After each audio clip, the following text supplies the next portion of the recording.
same article, section 3, paragraph 4, basahin ko ulit ito, pero paulit-ulit ko na ito sinasabi when we were in legislative session.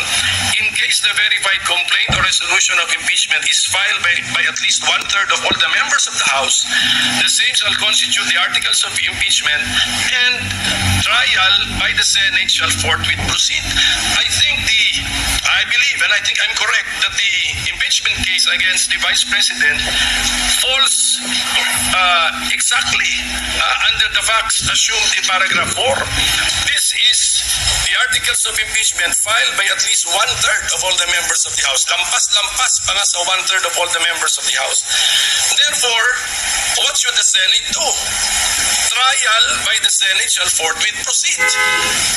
So, trial means we bring out the facts so that we can now apply what is the mandate of the Constitution. Mag-decide tayo given the facts. Should that impeached official continue to remain in office, or should that impeached official be removed from office? High-ranking government official. So kung makita po natin, in two constitutional provisions, andun yung word na try, andun yung word na trial.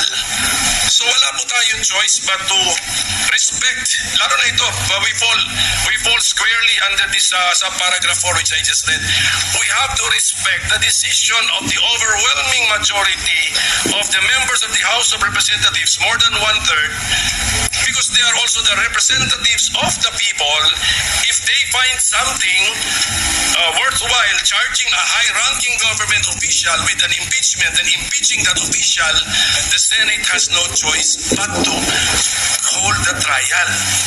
Bakit? Yung mga representatives ng taong bayan sa House of Representatives, gusto rin makita ng taong bayan, did they act properly? Did they act justly? Ano bang ebidensya nila? Ilabas yan. O kasi kung wala ring ebidensya, sinayang yung oras, sinayang yung resources, next election, lagot kayo sa inyong constituents. And then at the same time, a trial necessitates respecting the rights of the parties. We are also respecting the right of the impeached official kasi kaya nga tawag sa kanya, impeached officer na siya eh. So, na-tarnish na nga actually ang kanyang reputation in public service ng House of Representatives. The trial will give that impeached officer the chance to clear his or her name and at the same time maybe rebuild his or her reputation, Mr. President. And then, since the presiding officer, when we adopted the rules,